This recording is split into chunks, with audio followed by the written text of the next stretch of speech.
You need to open two bolts. One is here, the other one is right here.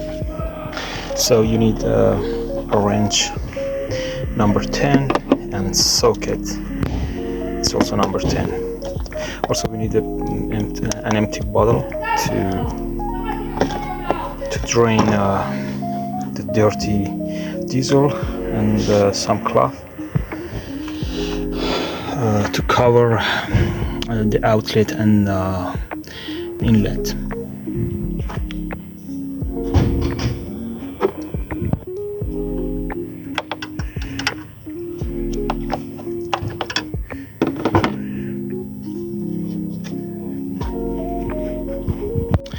Now we have to open the pipes and the harness. Pull it,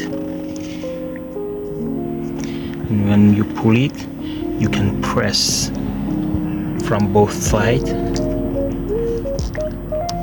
and well, I need two hands, but you push from both sides and push it like this in this direction.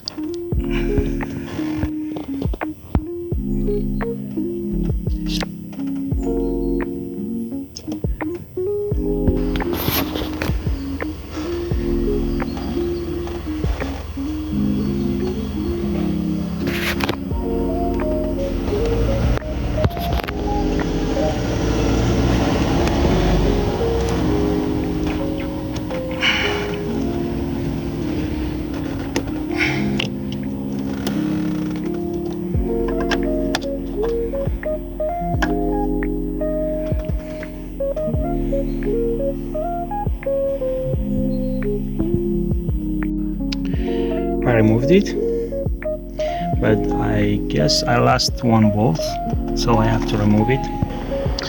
You can use this tool to find and catch the bolts, and maybe you can see that my bolt is there, so you can pull it using this tool. It's not expensive. You can find it in Action in France, in Europe.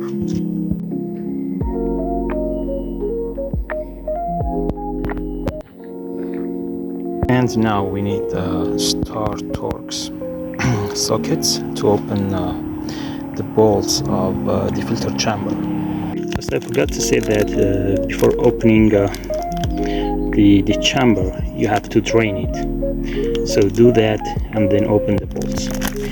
As you can see, the size of the new filter is exactly same as the old one.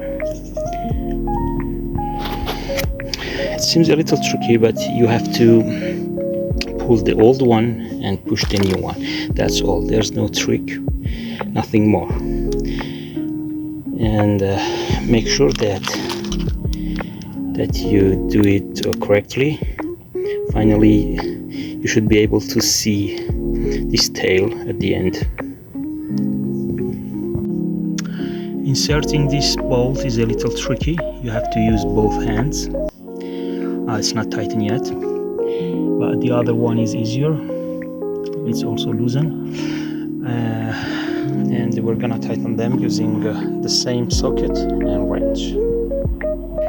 As you can see, the diesel that I drained from the chamber is totally clean. Just for information, I'm using Total Exilium, so maybe that's why it's really clean. There's no water, there's nothing actually visible except for the diesel.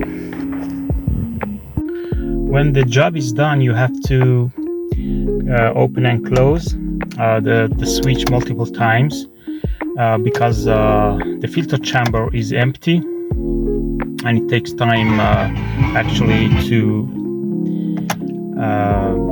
fill it once again. So you have to do that multiple times, and then you can start the engine of your car.